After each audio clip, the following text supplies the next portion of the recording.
Okie doke, here we are at Pett Level, and I did this before, but this is on my home computer, which is a supercomputer, and it can capture far more detail. Now the problem is this area here, and if we start to zoom out, this is the area that floods, and we need to understand why that floods. And if we maneuver, this gives us an idea of the problem. Now this scale is 3 times normal elevation, and that means that the heights are exaggerated, but it helps get a better understanding of the flooding issue. So you can see that Fairlight, a lot of Fairlight is actually now draining in here. You've got areas over here, and you can see the whole basin from Fairlight Hall.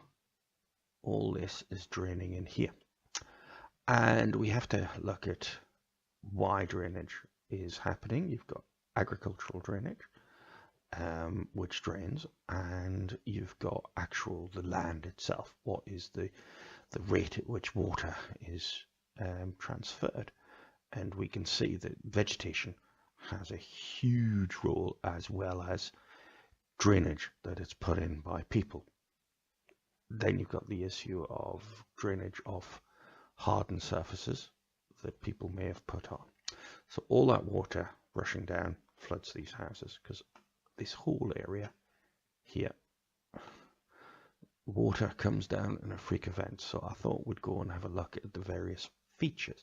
Now these colors indicate potential areas that would be in a possible new nature reserve that landowners are discussing at the moment. We also have to see if you can divert that area here, but let's have a look up the valley. And you can see that these farms here are where the water comes. So there's various water courses. The main one goes down the valley, and these areas are potential flood areas. I believe they do flood, and the owners of these areas are very keen to have drainage to get that water past those areas. But let's have a look at Mallee Dams Wood. Now Mallee Dams Wood is interesting in that we get water, and occasionally we actually have flooding from this area of land here, which is owned by Mr. Normal, and he's changed this to be far more natural.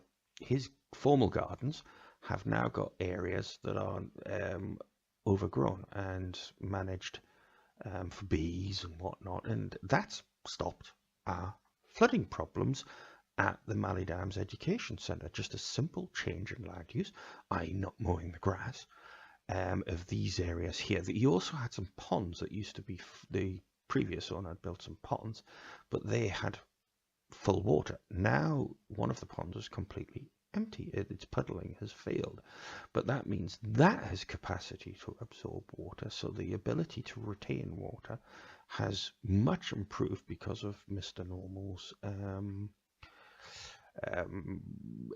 grazing regime, cutting regime. And I've been to see him, lovely chap, and he is continuing to do that. I've given him some tips, and we'll see how that goes. So there we've got this simple thing that water coming off the top goes through his land. It was moving more swiftly, now it's reduced, and that stopped the flooding of the education centre at Mallee Dams Wood. But what we're interested in talking about is creating natural slow the flow structures, leaky dams, or as I like to try to say, that we're just pretending to be beavers and we're going to make them.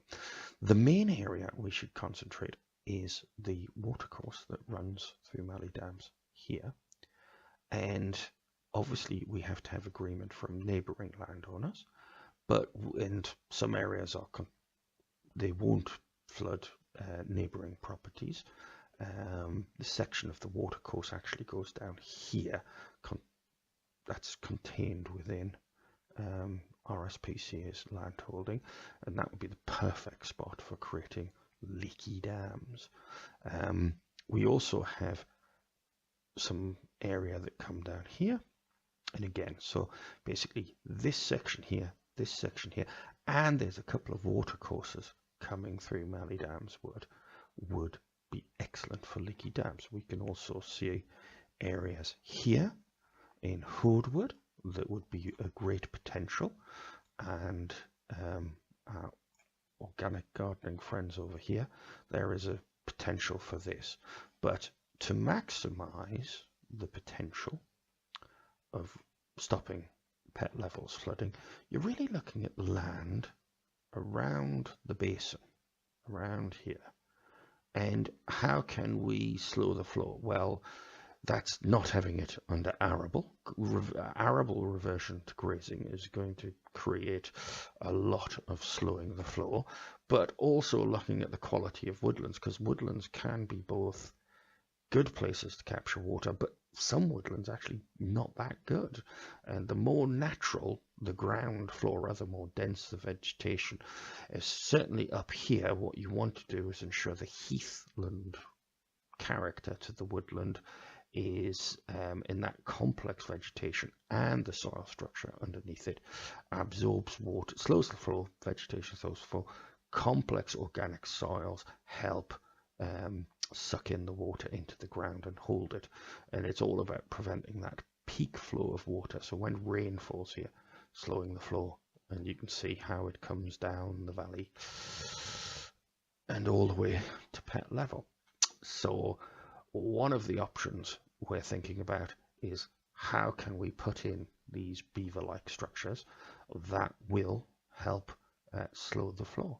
And this is a perfect representation of where. Now, Google Earth's pretty good at doing this, but obviously a proper LiDAR scan will identify key areas where individual beaver-like structures and bunds and pools can be placed at the granular micro level.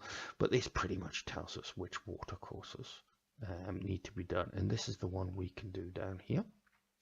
And hopefully our neighbours are in agreement, and we obviously need to approach Fairlight Hall, but we can see that area there is potentially, and that could solve the problem. As I said, in a microcosm, just Mr. Normal's property here and his formal gardens, but this steeper bit here, he's just left unmowed to create some bee and bird habitat, and that stopped the flooding. And maybe with a bit of effort, the landowner and community around here can come together and put in a few projects that will slow the flow, and then our friends at Pett Level will not be flooded anymore.